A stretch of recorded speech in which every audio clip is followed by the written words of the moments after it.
90 के दशक में जब एक्ट्रेस दिव्या भारती का देहांत हो जाता है, उस टाइम पे एक नई लड़की ने बॉलीवुड में कदम रखा था, जिसने देखते ही देखते फ़िल्म इंडस्ट्री में अपनी ख़ास जगह बना ली थी और बड़े-बड़े उस टाइम के स्टार जिस तरह शाहरुख खान, सलमान खान, आमिर खान, सुनील शेट्टी, गोविंदा, अक्षय कुमार इत्यादि के साथ उन्होंने बहुत सारी फ़िल्मों में मेन लीड एक्ट्रेस का रोल प्ले किया था। और कर्ण अर्जुन और चाइना गेट जैसी बड़े बजट की बड़ी फ़िल्मों में दमदार भूमिकाएँ भी निभाई थी। फिर ये एक्ट्रेस 1996 में जो था फ़िल्मों से लगभग दूर होना शुरू हो गई। उनकी लास्ट फ़िल्म 2002 में आई थी, जो वो थी कभी हम कभी तुम। इस फ़िल्म के बाद वो बॉलीवुड में नज़र नहीं आई। कहा जाता था कि वो दुबई चली गई थी और वहाँ पे उन्होंने ड्रग डीलर विक्की गोस्वामी से शादी कर ली थी। लेकिन ममता कुलकर्णी ने हमेशा ही इस बात से जो है आपत्ति ज़ाहिर की है कि उनकी शादी उन्होंने कभी नहीं की किसी के साथ भी और वो अभी तक सिंगल है, कुँवारी हैं।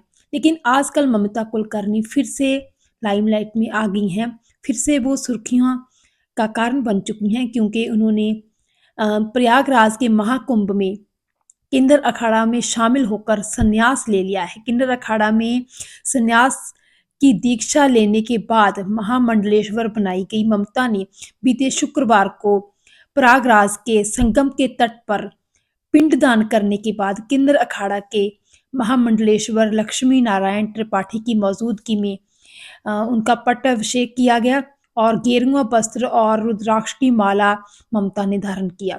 तो इस तरह देखिए कितनी बड़ी फ़िल्म एक्ट्रेस बॉलीवुड की रह चुकी हैं ममता कुलकर्णी और अब उनका आध्यात्मिक मार्ग शुरू हो गया है। अब उनका कहना है कि वो पूरी तरह आध्यात्मिक मार्ग पर ही चलेंगी और उनका बॉलीवुड में आने का कोई इरादा नहीं है। आपको बता दें कि यहाँ पे ममता कुलकर्णी ने बहुत देर पहले ही इंडिया छोड़ दिया था और अब भी वो लगभग 25 साल के बाद इंडिया वापस आई थी।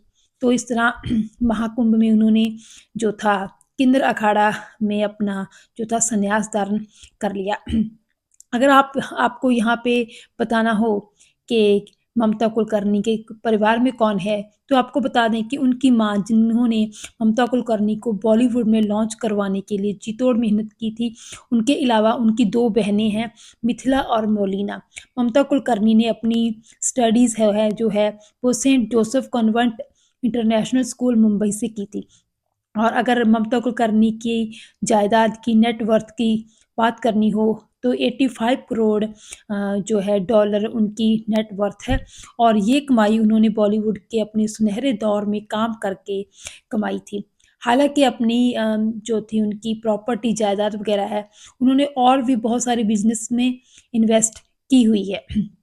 तो इस तरह ममता कुलकर्णी ने जो ये जायदाद इंडिया में बनाई थी अपनी, वो उस टाइम पे फ़िल्म इंडस्ट्री में काम करने और उसके बाद उन्होंने बहुत सारी एड फ़िल्म्स में, बहुत सारी कमर्शियल्स में काम किया जिसके थ्रू उन्होंने अपनी ये जायदाद बनाई थी। बहरहाल आजकल ममता कुलकर्णी बहुत ज़्यादा लाइमलाइट में आ चुकी हैं क्योंकि उन्होंने एक नया आध्यात्मिक मार्ग शुरू किया है।